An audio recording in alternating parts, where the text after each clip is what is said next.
Sacramento del matrimonio es un sacramento de servicio.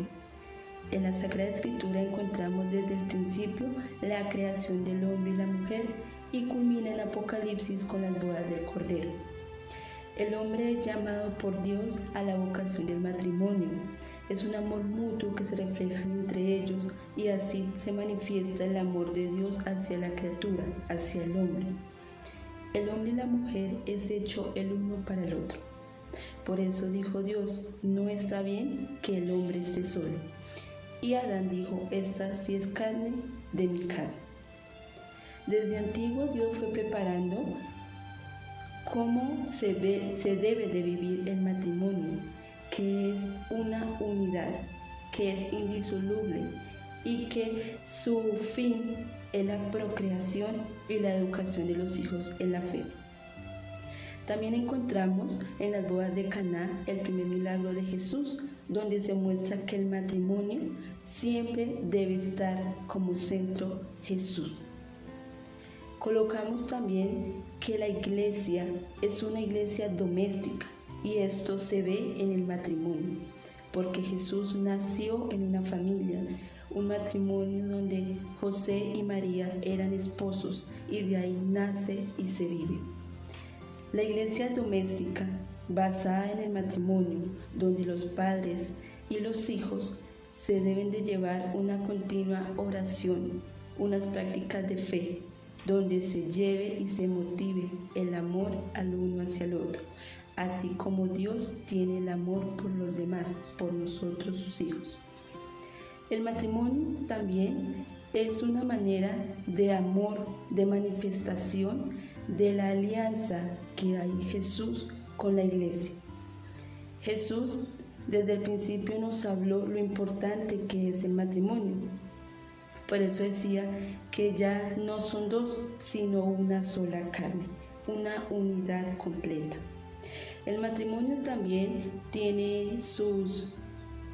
ha tenido también el pecado incluyente en él, pero también se ve la gracia de Dios mostrándose en ellos. Por eso, a pesar de que Dios bendijo el matrimonio y la unión del hombre y la mujer, sin duda por el pecado, pues le tuvo Dios como sentencia el dolor de parto y el sudor del pan con su frente. El matrimonio es una gracia hermosa donde Dios nos muestra la unión total de la criatura con Dios, ya que Dios es amor. También encontramos dentro del matrimonio la virginidad consagrada a Dios. También es un signo de unidad, ya que las personas que se consagran en el celibato van detrás del Cordero. También es una manera bonita de seguir a Dios. También se vive un pacto nupcial. Esto es todo. El amor de Dios Trino nos llene, nos motive y nos lleve a amar más el sacramento del matrimonio, donde se ve reflejado el amor del uno hacia el otro, así como Dios nos ama a cada uno de nosotros. El matrimonio en el designio del Creador. Los dos relatos de la creación terminan con una escena que funda la institución del matrimonio. En el relato ya vista, Génesis 2, la intención divina es explícita en estos términos. No es bueno que el hombre esté solo, voy a darle una ayuda que le sea apropiada. El hombre, que es superior a todos los animales, no podría tallar esta ayuda sino en la que es carne de su carne y hueso de sus huesos. Esta la creó Dios para él. Por eso el hombre, dejando padre y madre, se adhiere a ella por el amor y los dos vienen a ser una sola carne. La sexualidad halla pues así su sentido traduciendo en la carne la unidad de los dos seres que Dios llama a darse ayuda mutua. Exenta de todo sentimiento de vergüenza en la integridad original, será sin embargo ocasión de turbación a consecuencia del pecado, y la vida de la pareja humana estará en adelante acechada por el sufrimiento y por las tentaciones pasionales o dominantes.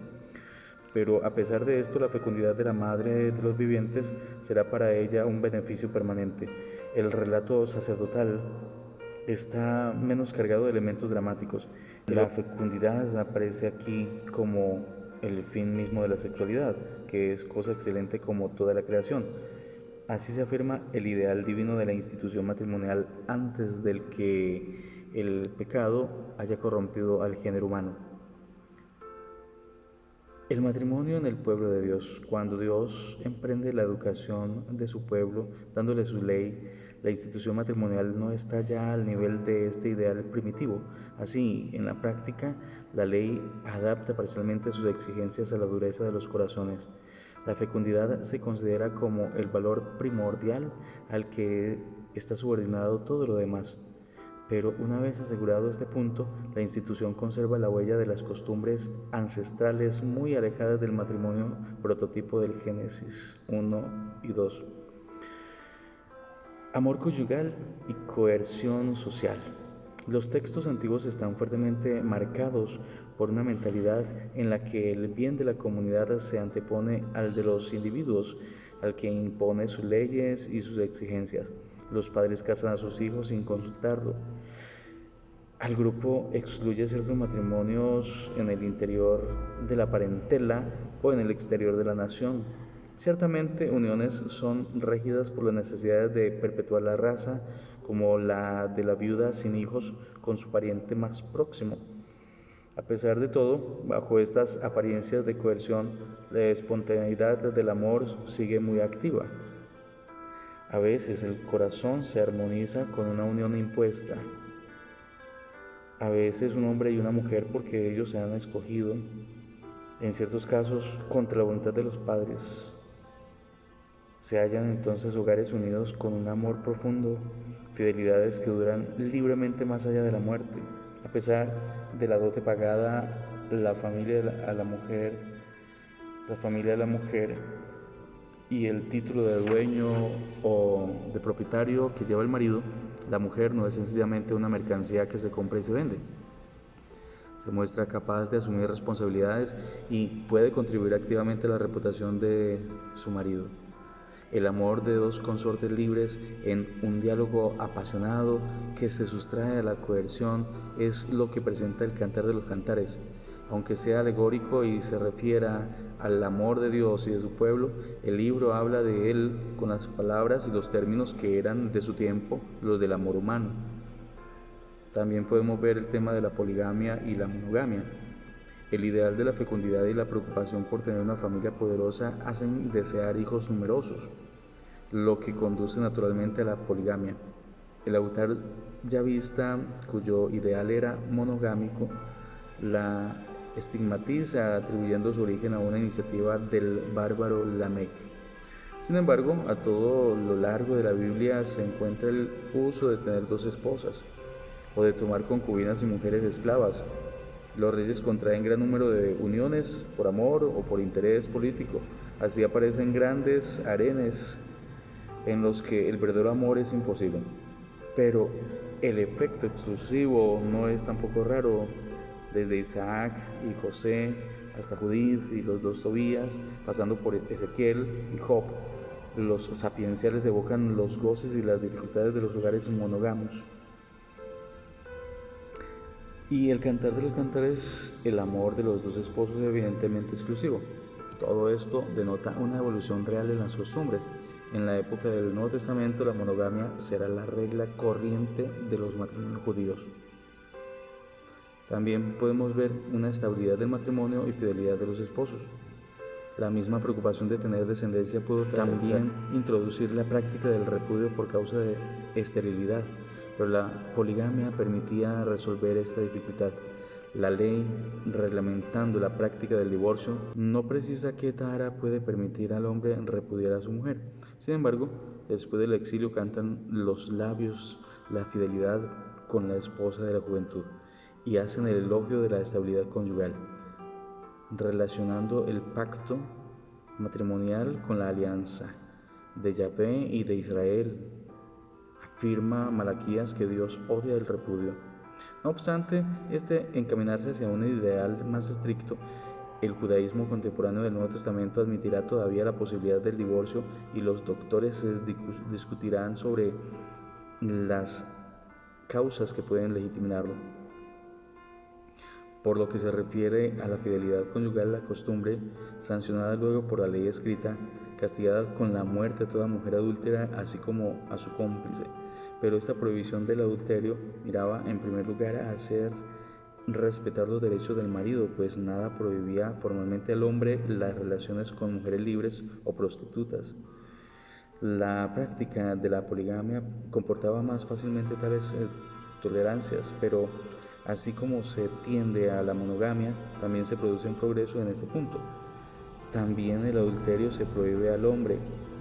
Dentro de estos límites, la práctica del adulterio es severamente denunciada por los profetas, aun cuando el culpable es el mismo rey David. Por lo demás, los sabios ponen en guardia a los jóvenes contra las seducciones de la mujer extraviada, a fin de formarlos en la fidelidad conyugal. También, entonces, podemos ver el ideal religioso del matrimonio.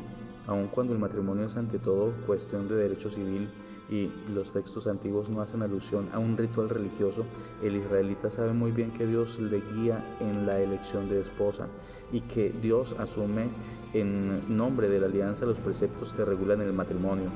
El Decálogo, ley fundamental de Israel, garantiza la santidad de la institución. Después del exilio, el libro de Tobías da una visión altamente espiritual del hogar preparado por Dios, fundado bajo su mirada en la fe y en la oración, según el modelo que trazaba el Génesis. Guardado por la fidelidad cotidiana a la ley, el ideal bíblico del matrimonio llegado a este nivel supera las imperfecciones que había sancionado provisionalmente la ley mosaica. En el Nuevo Testamento, la concepción del matrimonio está inspirada en la paradoja misma de la vida de Jesús, nacido de mujer, por su vida de Nazaret, consagrada a la familia tal como había sido preparada por todo el Antiguo Testamento, pero nacido de madre virgen, viviendo él mismo en virginidad, da testimonio de un valor superior al matrimonio. Entonces, podemos hablar de Cristo y el matrimonio, la nueva ley. Jesús, refiriéndose explícitamente por encima de la ley de Moisés al designio creador del Génesis, afirma el carácter absoluto del matrimonio y su indisolubilidad. Dios mismo une al hombre y a la mujer dando a su libre elección una consagración que los supera. Son una sola carne ante Él. Así el repudio tolerado a causa de la dureza de los corazones debe excluirse en el reino de Dios, donde el mundo vuelve a su perfección original. La excepción del caso de fornicación no tiende ciertamente a justificar el divorcio. Se refiere o bien al repudio de una esposa ilegítima o bien a una separación a la que no podrá seguir otro matrimonio. De ahí el espanto de los discípulos ante el rigor de la nueva ley. Si tal es la condición del hombre frente a la mujer, más vale no casarse. Esta exigencia tocante a los primeros principios no excluye la misericordia con los hombres pecadores. Repetidas veces se encuentra Jesús con casos de adulterio o con seres infieles al ideal del amor. Los acoge no para aprobar su conducta, sino para aportarles una conversión y un perdón que subrayan el valor del ideal traicionado. Ahora, el sacramento del matrimonio. Jesús no se contenta con devolver la institución del matrimonio a la perfección primitiva que había empeñado el pecado. Le da una profunda novedad que le confiere su significación religiosa en el reino de Dios. Por la nueva alianza que funda en su propia sangre, viene a ser él mismo el esposo de la iglesia. Así, para los cristianos, templos del Espíritu Santo desde su bautismo, el matrimonio es un gran misterio en relación con Cristo y con la iglesia. La sumisión de la iglesia a Cristo y el amor de Cristo a la iglesia, a la que salvó entregándose por ella, son así la regla viva que deben imitar los esposos. Esto les será posible puesto que la gracia de la redención alcanza su mismo amor, asignándole su ideal. La sexualidad, cuyas exigencias normales se deben apreciar con prudencia, es incorporada a la realidad concreta que la transfigura. Matrimonio y virginidad. No es bueno para el hombre que esté solo, decía Génesis 2:18. En el reino de Dios instaurado por Jesús se abre camino a un nuevo ideal. Habrá hombres que se harán por el reino de Dios eunucos voluntarios. Es la paradoja de la virginidad cristiana. Entre el tiempo del Antiguo Testamento en que la fecundidad era un deber primario para perpetuar el pueblo de Dios, y la parusía en que será abolido el matrimonio, coexisten en la Iglesia dos formas de vida: la del matrimonio, transfigurado por el misterio de Cristo y de la Iglesia, y la del celibato consagrado, que Pablo estima la mejor. No se trata de despreciar el matrimonio, sino de vivir en su plenitud el misterio nupcial en el que todo cristiano participa por su bautismo, adhiriéndose al Señor sin reserva para no agradar sino a Él solo. Se testimonia que la figura del mundo presente, de la que es correlativa a la institución matrimonial, se encamina a su fin. En esta perspectiva, Pablo desea sin duda que los que tienen mujer vivieran como si no la tuvieran, y que las viudas no vuelvan a casarse. Pero todo depende en último término del Señor. Se trata de vocaciones diversas y complementarias en el cuerpo de Cristo. En este terreno, como en los demás, cada uno recibe de Dios su propio don, unos de una manera y otros de otra.